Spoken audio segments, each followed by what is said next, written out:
Welcome to the Learning Can't Wait podcast, a Full Mind production.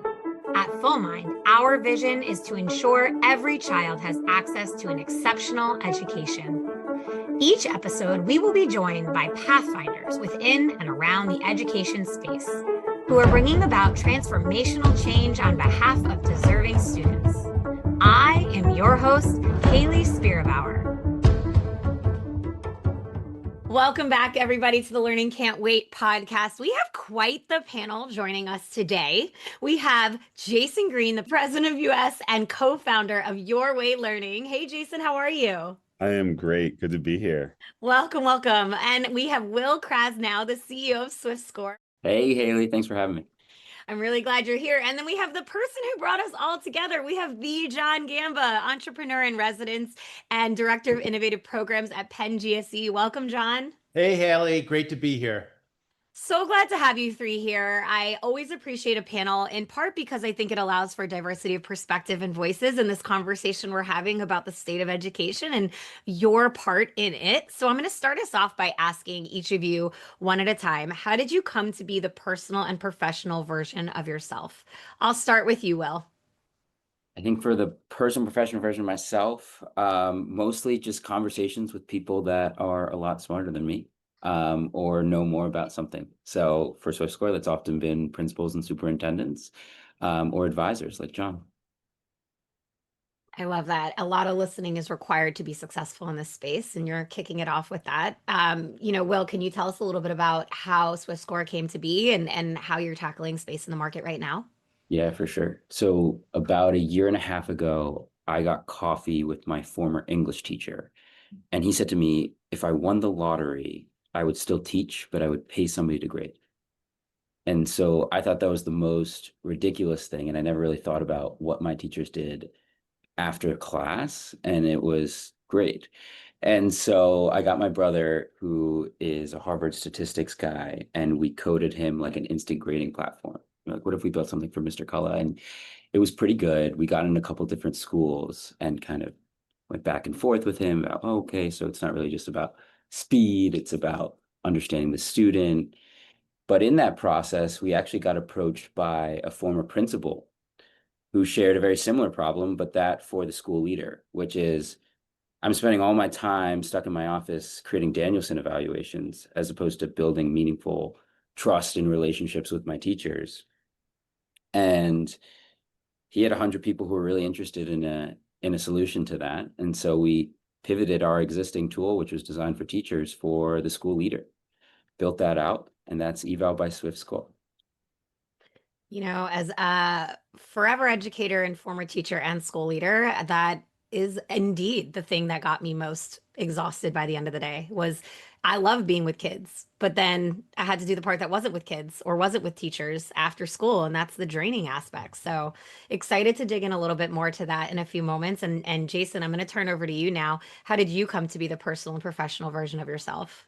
Yeah, thank you so much, Haley. And it's cool to be here and to be part of this conversation. I think it started for me I've always been a very curious person, and I love to just like figure things out, solve things. And that led me actually first to majoring in chemistry when I was in college, because I love the problem solving aspect of it.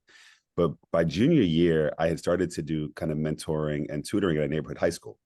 And I saw classrooms of students that were disengaged, that were clearly not interested in what was happening in their classrooms. I saw teachers struggling and frustrated trying to figure out how to work with students. And very quickly, I realized this actually was a challenge that I wanted to help be part of solving. And so I transitioned from the solving problems in chemistry to trying to figure out, like, how do we solve challenges for more interesting and more engaging classrooms? So that led me to doing intervention work for a number of years, and seeing that when you shifted classrooms from a teacher lecturing to students doing hands-on projects, music, active kind of engagement in their learning, you had students that previously were not interested and glazed over in class to actually excited to learn. And that excited me. And eventually I said, wow, if we can do this at the student level, imagine what's possible if we could do this at the teacher level. Meaning, what if we could help teachers at scale create these kinds of classrooms? So in around 2010, 2011, as technology was hitting schools and hitting classrooms, I saw a real opportunity for technology to make a huge impact. But I also saw a lot of districts buying laptops and devices, and those laptops and devices ending up in closets because teachers didn't know what to do with this new technology.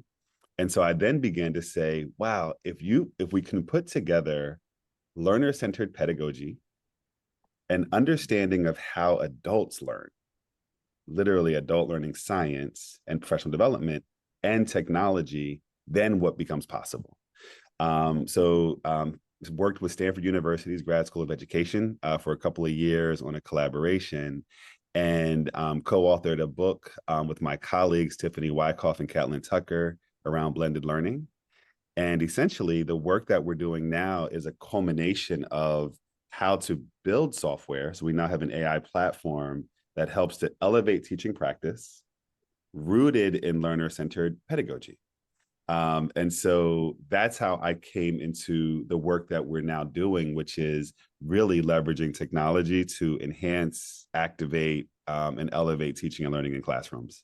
You know, Jason, you're sharing how you have been in this space for a really long time. And I say really long time because 2010 in this space is really the kind of advent of ed tech tool penetration, and also technology, as you said, in schools. I'm excited for you to shed light on the arc that you've seen and really like there was a ton of talk last year at this time about the hype cycle of AI. And given that you have this depth of experience and this timeline that you've observed and been part of, you probably have a really interesting perspective. And maybe I'll just ask you now, like, where do you think we are in the hype cycle of AI as it compares to the larger hype cycle of technology entering schools, maybe 10 years ago, 15 years ago? Yeah. I am both very, very excited and simultaneously pretty nervous about where we are with AI, because AI is similar to other technologies that we've had in schools before, where it has the potential to be transformative if used with intention, if used with a mindset that actually pulls us from content delivery to facilitation of learning, right? That's what the hope was with the laptops and the Chromebook and digital curriculum. But oftentimes what we saw was those devices just becoming digital workbooks or the smart board becoming a very expensive whiteboard or chalkboard. Yeah. Because people who know me, they know that I always speak of this idea of mindset. And if we just put technology into a classroom without a shift in mindset, we're actually missing a big opportunity. So when you think about AI is all the things that technology was, with even more expansive potential and possibilities and impact, and all the things that a student now used to be able to go to Google and teachers would say, oh, you might cheat with Google.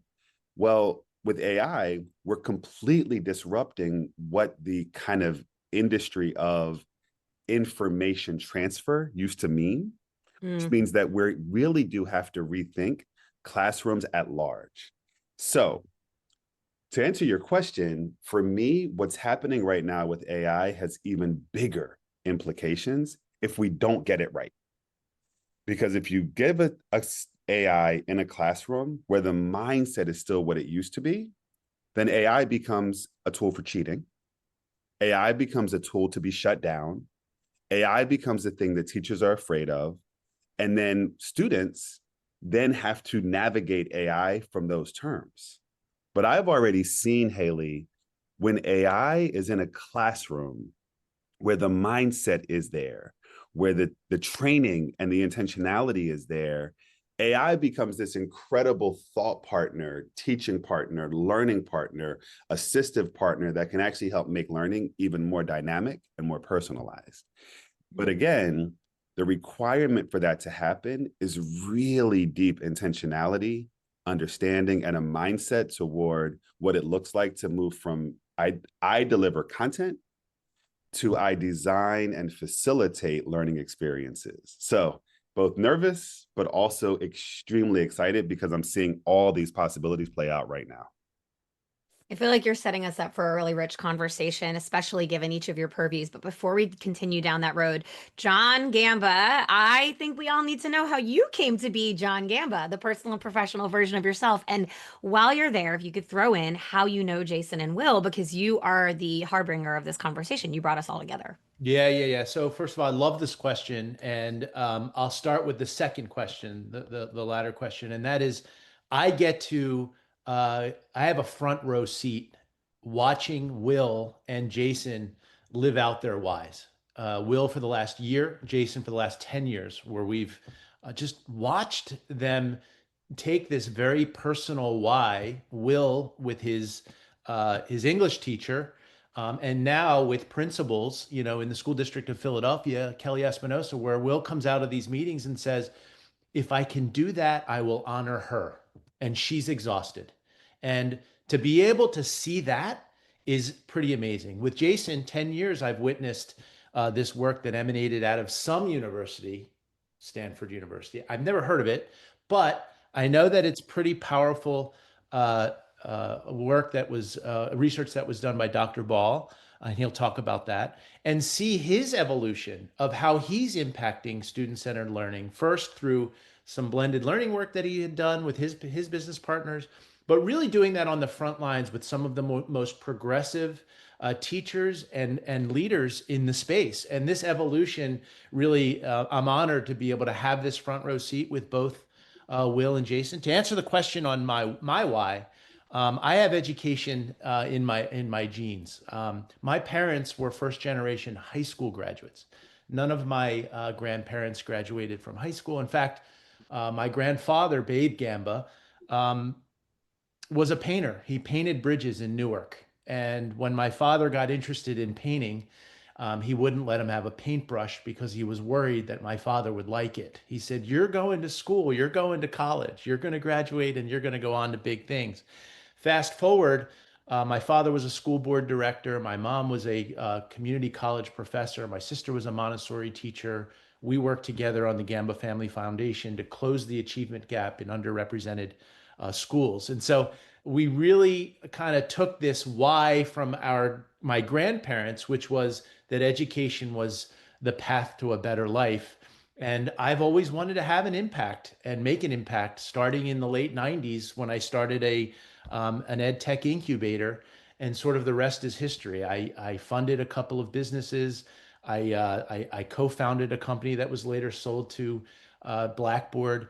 I built some project-based social learning platforms in a co-founding role. And now I get to mentor some of the best social entrepreneurs out there through my role as entrepreneur in residence at Penn GSE, and just, love running to the shower in the morning, thinking of new ideas, thinking of ways that I can impact and transform education as we know it through these rising and evolving modalities like artificial intelligence and machine learning, and really think about how they could be systematized or institutionalized to address some of the persistent problems that we see in education. So it's a great job, it's a great why, and it's a great front row seat. I love that. And I appreciate just knowing the work that you're doing and your colleagues are doing at Penn GSE. Proud Penn alum, as you know, John. Yeah, I know.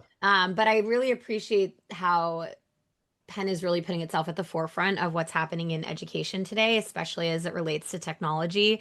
It is very unique, and watching it, as an ed tech leader and someone who cares deeply about the future of education is empowering and exciting. And I get to meet people like Jason and Will now because I am observing what's happening at Penn GSE. So thank you, John, and thank you, Jason and Will, for coming here to talk about it.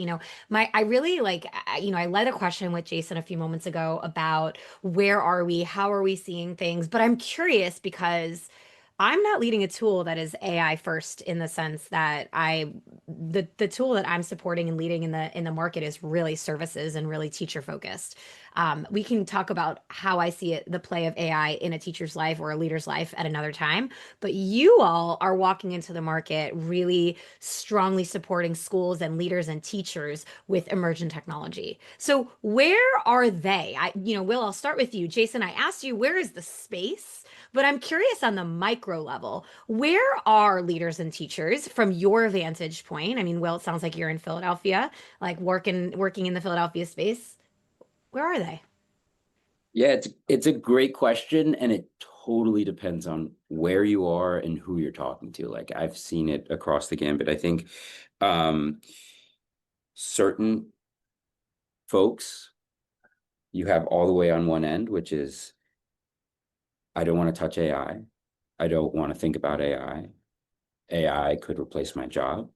AI is entirely different than something I've done for decades. And then the completely other end, I was talking to an assistant superintendent at the Philadelphia School District, and he said to me, my job is to prepare students for the future. If I don't know what that future is, then I can't prepare them. So I'm only going to focus on AI, right? So it totally depends. And I think it also is set by the culture of the leaders in the district and the policies that they adopt with how bullish or cautionary they want to be with AI. I will say the through line is that at least and I'm interested in hearing Jason's perspective on this, the majority of people that I speak to are at least a believer in the fact that AI is here and it will stay here, right? Like you mentioned a phrase like AI hype earlier, Haley. And like, I think at least as I see it, the market and the folks I'm talking to don't view AI as a hype. You know, maybe it's good, maybe it's bad, but it's definitely here and it's definitely super powerful. And it's definitely going to affect the future that we have. And we've had a lot of really interesting conversations approaching how we have these discussions with various educators who are at different spaces and how you can engage with AI regardless in a way that's thoughtful and contextualized to your classroom or scenario. But it is crazy times and definitely many different perspectives here.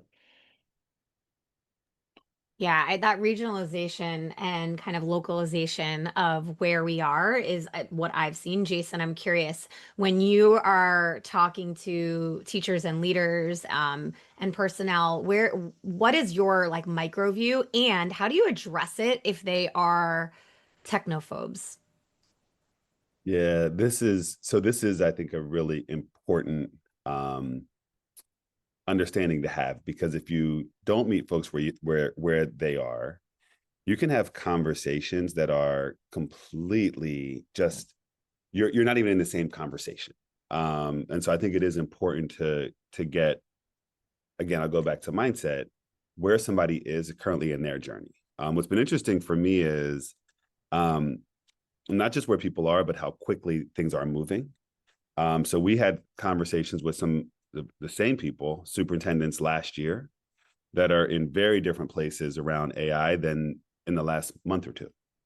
And so what I'm actually seeing is there is a adoption that is happening both with teachers, with teacher leaders, with coaches, superintendents, that is rapidly moving toward exactly what Will said, which is the realization that this thing is not just a fad. This is not just hype, though there is a lot of hype. This is a thing that we have to contend with in one form or another, right? So depending on where that is, and I'll give some specific examples. We're working right now with a superintendent in New York City that's already working with us to build custom AI instructional tools for every single one of his schools, meeting that school's frameworks, priorities, populations.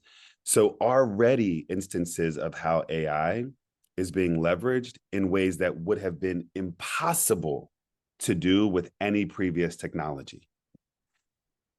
What I'm seeing is as we get examples like that, and those are shared more broadly, the folks who had the technophobia are actually starting to see, wait a minute, this can solve real instructional challenges. So the approach that I've taken, Haley, is I don't come at AI ever in a conversation for the sake of AI. I come to AI conversations from the starting point of what are you trying to solve for the people most important to you? That's part of why I love Will's starting point. He addressed a problem. Mm-hmm. He addressed a real need in the market of how are you solving this today? How can I help solve this better for you tomorrow?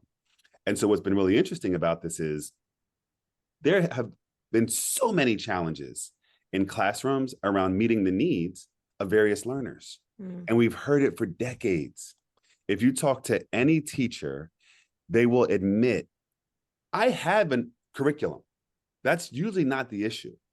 What I'm struggling with is I've got 20 students or 25 students or 15 students, and I have to figure out how to meet the needs, how to adjust and adapt that curriculum, how to adjust and adapt that lesson for each one of them. That's where I struggle. So what I see now, Haley, is coming at this not from a AI perspective, but from a what is the real challenge that you're trying to solve as a professional that cares about your learners, that cares about your students, that cares about your teachers? What are you trying to solve, and how can we support that? Then you're in a different conversation. And when you ask about technophobes, I have yet to have that conversation from that starting point where somebody said, no, I'm not interested in that. And that's been cool. That's been like really exciting to be part of that kind of dynamic. Can I just add on to that, Jason? I couldn't agree more. And like the crazy thing I think that sometimes makes it confusing as an entrepreneur is that like if you approach it from the conversation of AI alone, you actually you can get somewhere in this market, right? Like I actually think we're seeing a decent amount of adoption from folks who are like, we're AI. And then then it's like schools' ability to have an AI, implementation plan. You know what I mean? But that only gets you so far, and only gets you so far with a couple of people. And then it also doesn't really drive instruction, right? It just gives you a solution to a problem you didn't have. And I mean, to be honest, in the beginning, at times when we started as a problem, sometimes in our pitch, we get so excited by the AI, we'd go into these conversations and be like, okay, so we're this AI company. And then the conversation would be maybe really positive, and then nothing would happen.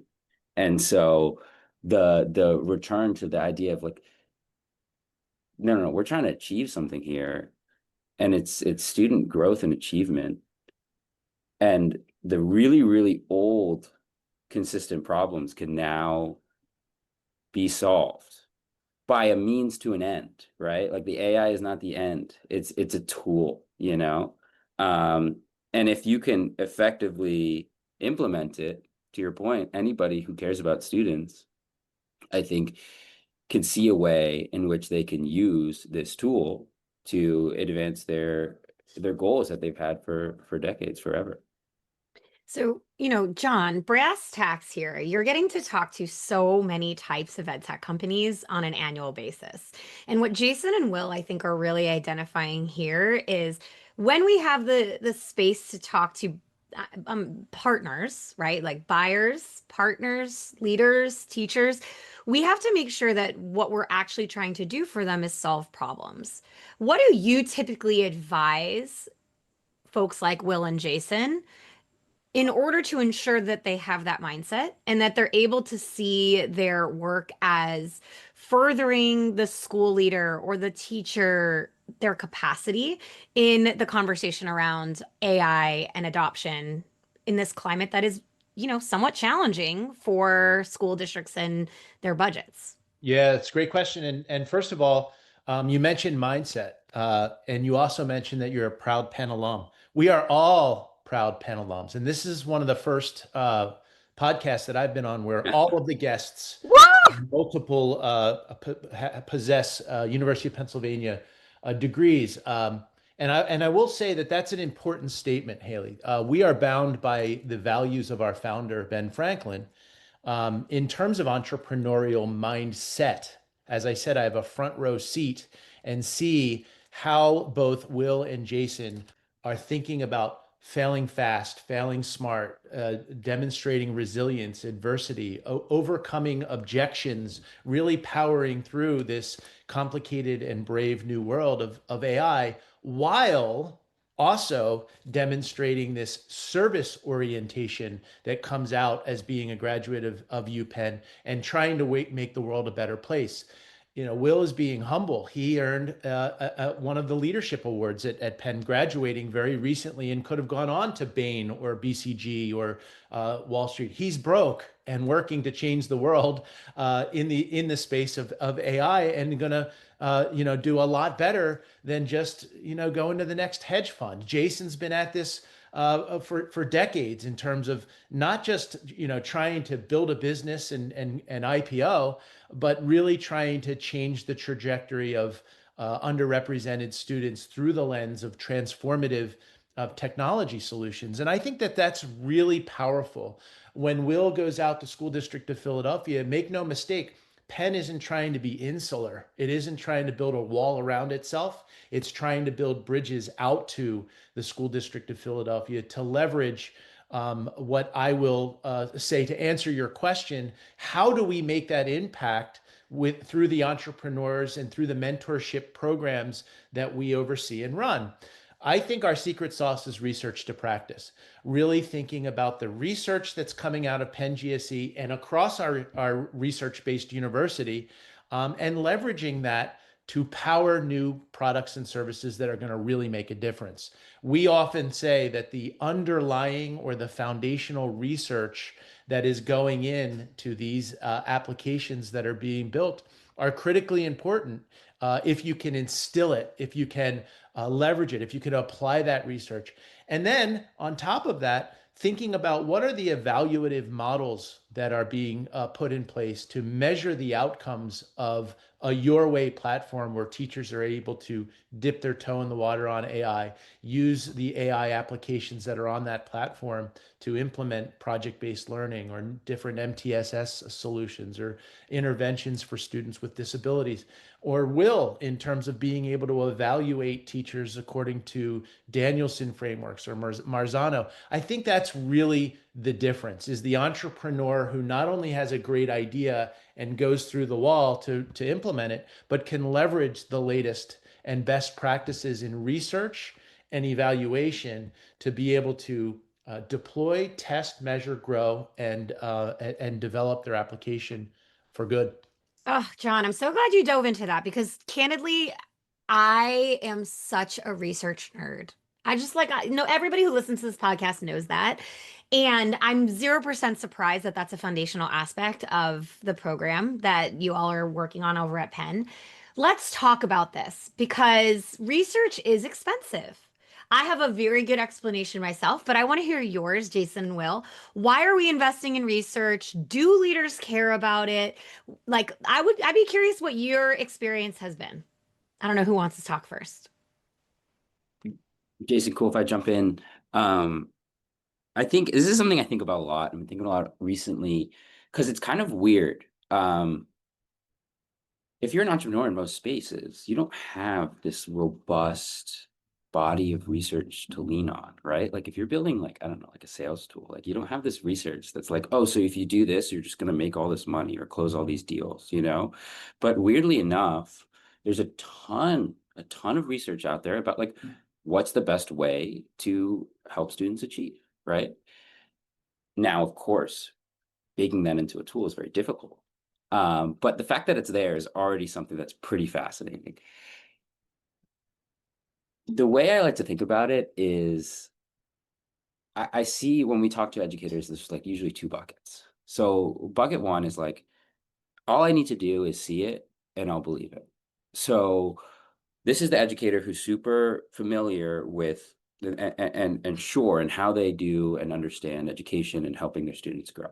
So while they may look at research and maybe that was important in some of their foundational experience, they're pretty confident in where they are. And then therefore, if they see something that's going to help them advance what they know to be some valuable, So for instance, like they're really working on like MTSS instruction or something.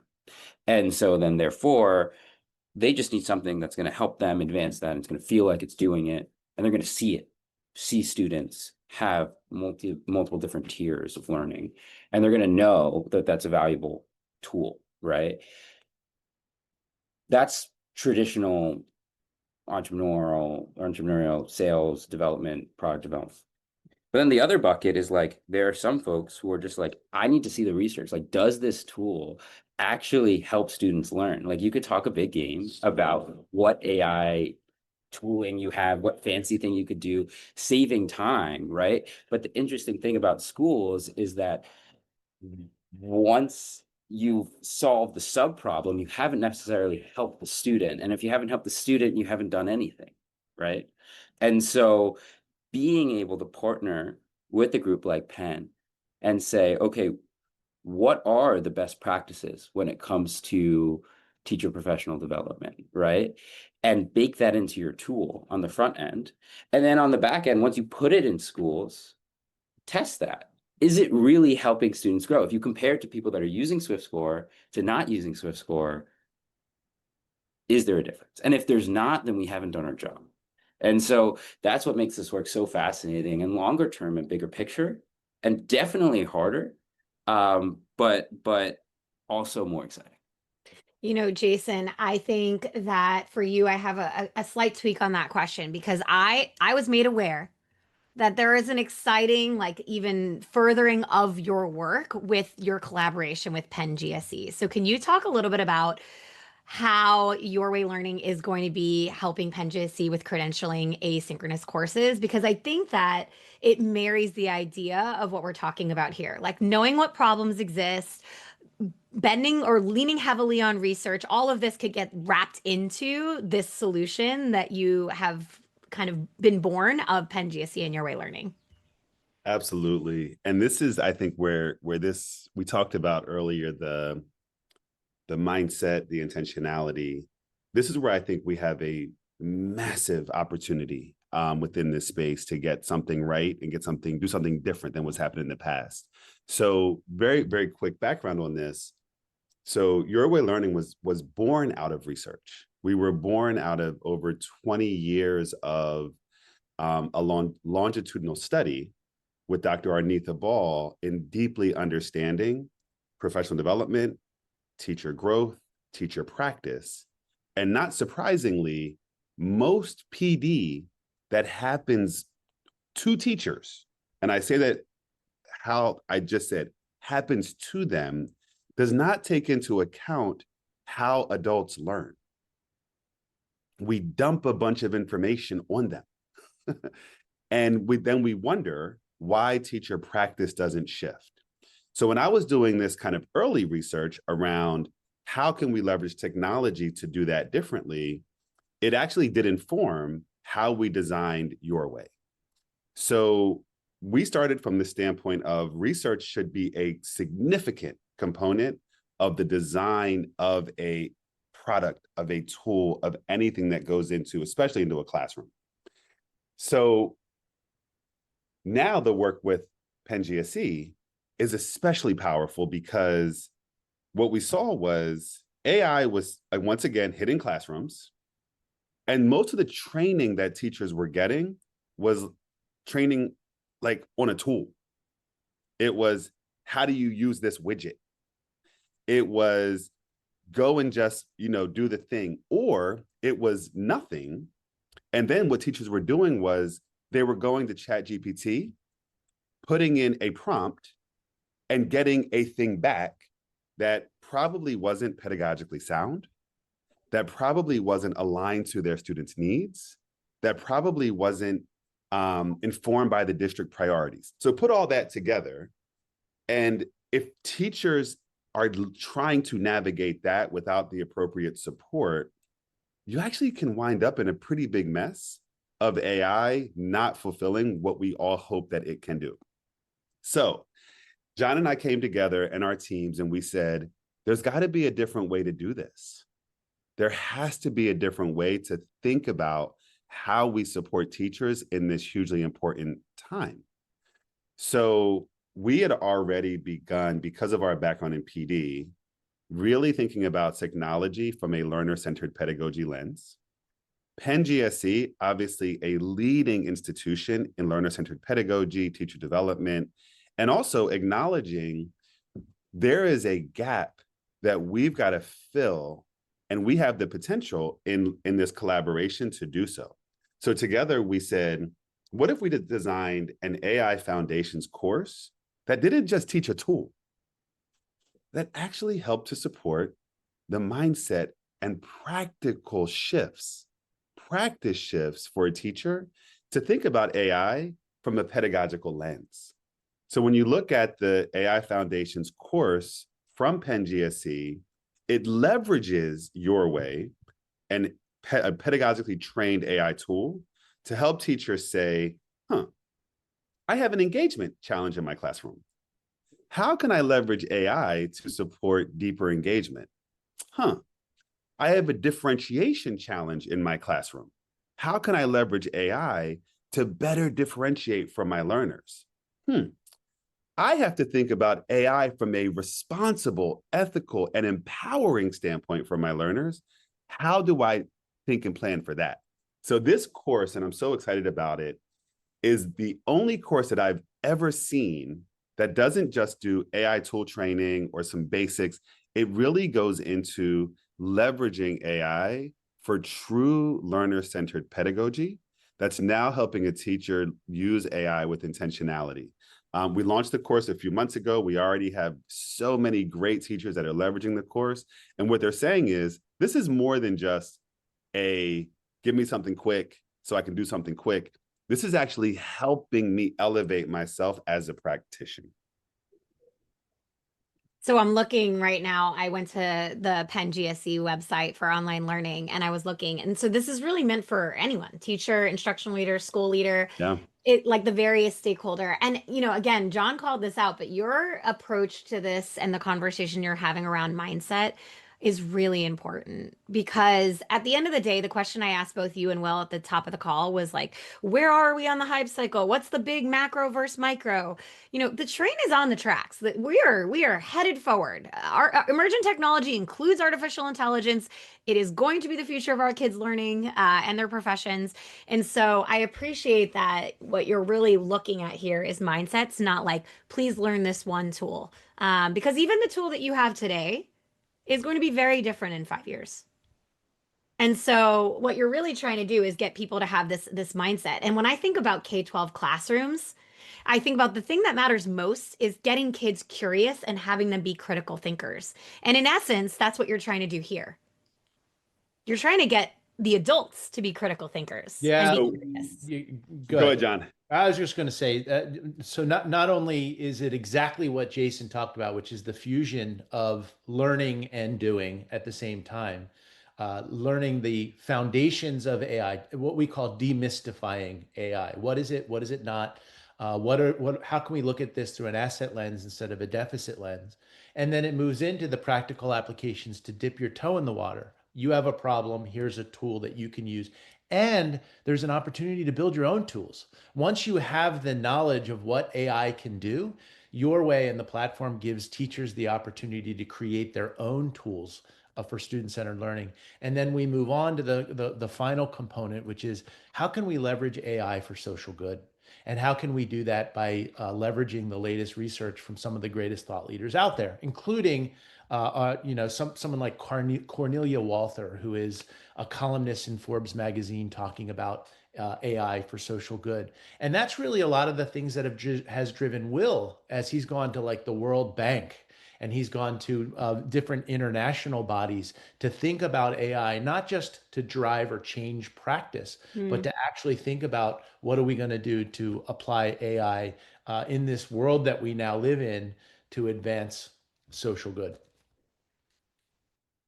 Yeah. And so John, thank you so much for that. And even going back to Haley, what you said earlier, when you ask a room of educators what their biggest fear is around AI, it still is, it's a tool for cheating.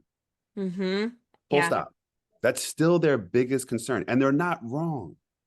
they're not wrong. If you're not careful, it is a tool for cheating. But the best way to address that is not to shut it down. It's to help teachers begin to use it to empower their work. Yeah. Because then they say, wait a minute, this just helped me be better at teaching. Maybe this can help my students be better at learning. Mm-hmm.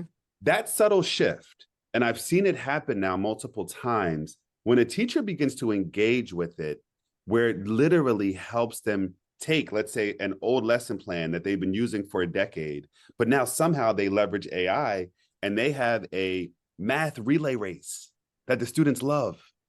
Then they say, oh, wait a minute, this just helped me be better at what I'm doing.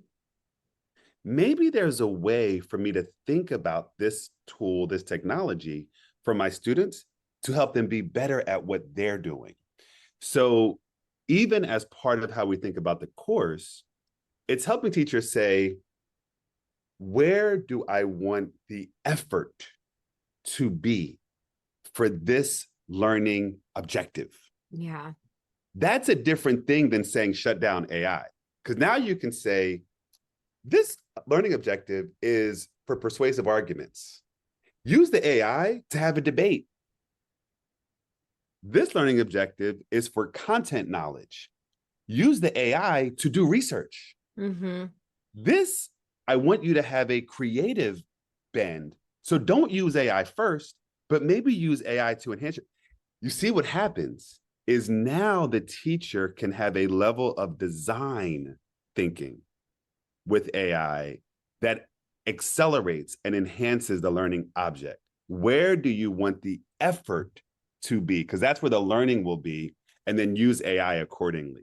That's a different level of conversation that when teachers begin to see that, and this is what we're helping them do with the course, with Your Way Learning, where do you want the effort to be? Design around that.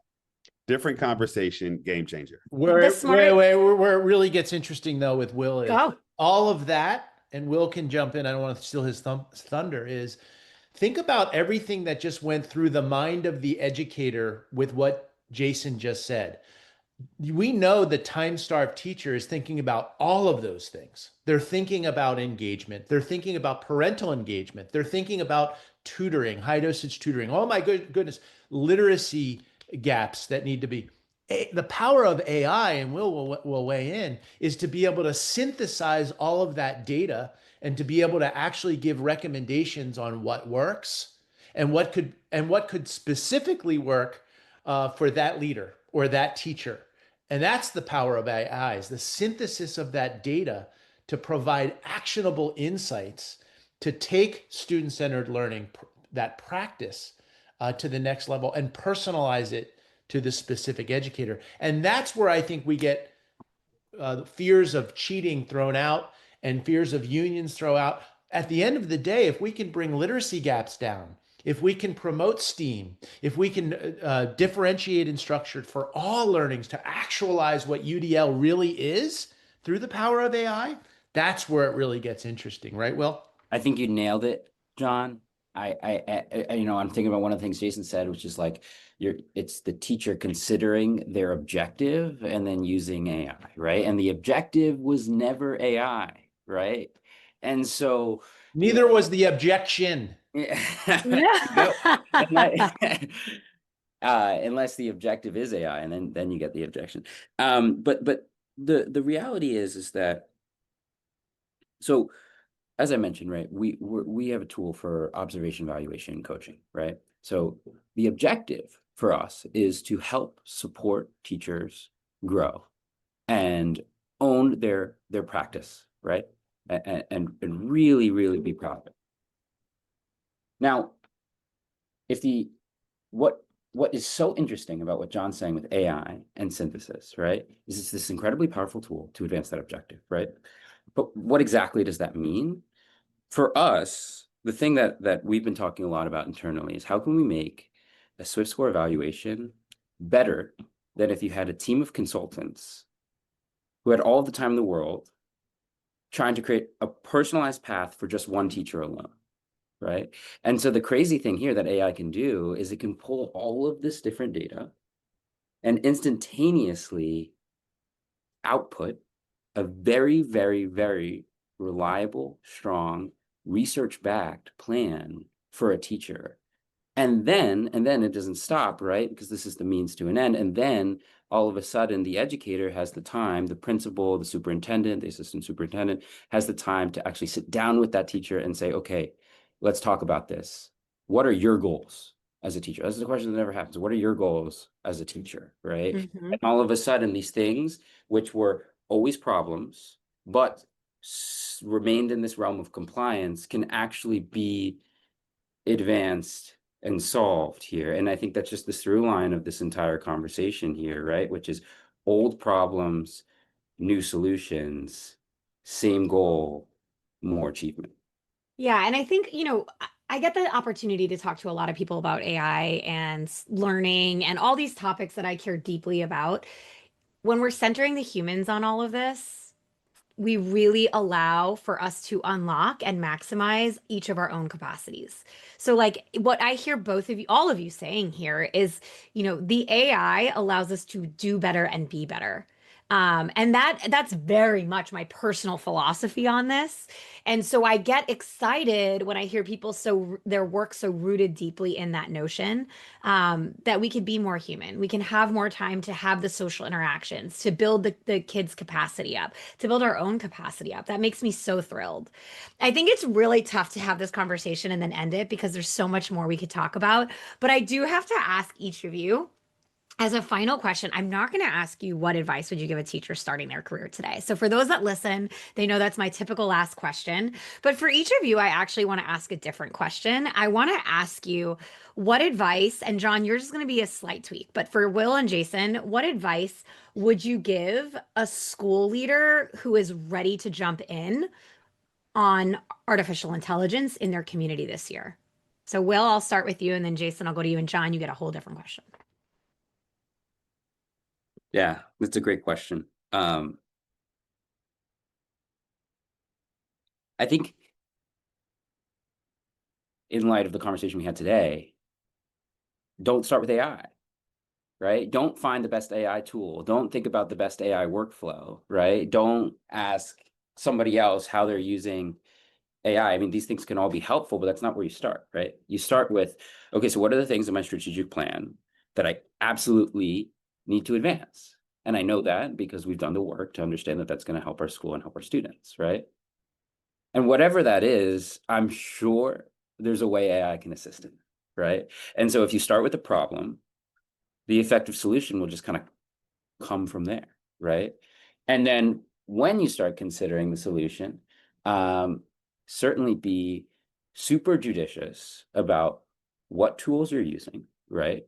Is this something that stands for education, has the right data security, privacy, et cetera, right? Is this something that's vetted and used by peers and has, a track record of success? Those are super important. And then also very careful about its implementation, right? Because even when you get bought in, you realize, okay, so this is a huge problem, we can solve it with AI, getting the stakeholders at your school to really understand and be aligned with that mindset, will determine, how effectively it's implemented. And then the final thing is just iterate, right? Just observe, see how it went, and improve. Amazing. Jason, same question for you. Yeah. So great question. I thought about 4, maybe 5 steps that I would say. First, I would say, be careful not to follow the hype train or noise. It's really easy right now to hear all this stuff and to even think that you're behind and to just jump on something just to be doing something. So my first thing for leaders would be really, really careful and cognizant about not getting caught up in the hype and noise. That's my first one. The second one is start using AI for your practice. Begin to see personally what's possible. Begin to learn where and how it can support you. I'm a big believer in school leaders, especially, but also district leaders, system leaders, being the lead learner. And the only way to do that is to get your hands dirty. The third thing, which goes right in with that, is there's a willingness to have to be vulnerable right now in this moment. This is confusing. There's so many things moving. You got to figure out policy and pedagogy and all these different things that are being impacted by AI. Be willing to be vulnerable and even say, I don't know. And find the spaces where you can ask the questions, leading with, I don't know what to do right now. And that's a hard place for most leaders to be. And you can't do it everywhere. And we get that. But there have to be spaces where you can be vulnerable. So you can say, I need help. I don't know, and finding that space. And the last thing, and this goes with one of Will's, is identify a problem of practice that you can root yourself in and maybe your school in to leverage to go at this, not from an AI first perspective, but from a, what does my community need? And then similarly, start. You have to start, right? The best place is you do have to start. And within that, I think it creates a foundation for sensible, intentional, patient even use of AI that then can create the long-term sustained impact that we wanted to have on our classrooms. Very, very thoughtful. John, your question is slightly different. Uh-oh. What advice would you give an entrepreneur who's looking to bring their idea to the space today? Very quick answer, and that is by demonstrating the values that you just heard from two entrepreneurs, Will and Jason, and that is the paradox of humility and will. Pardon the pun, Will. The paradox of humility and will. And what I mean by that is I see a lot of entrepreneurs that have a lot of humility. And I summarize that by being interested, not interesting, right? That they're coachable, that they're humble, humility, asking a lot of questions and not thinking you have all the answers. And then when you are demonstrating that humility, running through walls to be successful, doing whatever it takes to take the advice of a mentor or a coach, take the advice of whatever you've learned in this brave new world of AI-powered transformations in education, and actually do whatever it takes to be successful. And I see that so much in Will and Jason in terms of their ability to go in and ask questions, but to actually drive forward and be pioneers in implementing and applying these technologies and the research behind it. And I'll kind of close on that question, Haley, with one of my favorite quotes, which is from Indira Gandhi, and Jason touched on it. And it says, have a bias towards action. Let's see something happen now. You can break that big plan into small steps and take the first step right away. Amen to that. And that's what Will did with his English teacher, or his English teacher, and what Jason's been doing for decades in terms of applying the principles that he learned through Dr. Ball and bringing that out to student-centered classrooms for ultimate impact. An incredible ending word. Jason, John, Will, y'all are brilliant. This was a really rich conversation, and I can see why this is a great trio to have appear together. You each are thoughtful and insightful, humble, and have a ton of drive, as John just named, is important. So thank you so much for coming on the podcast today.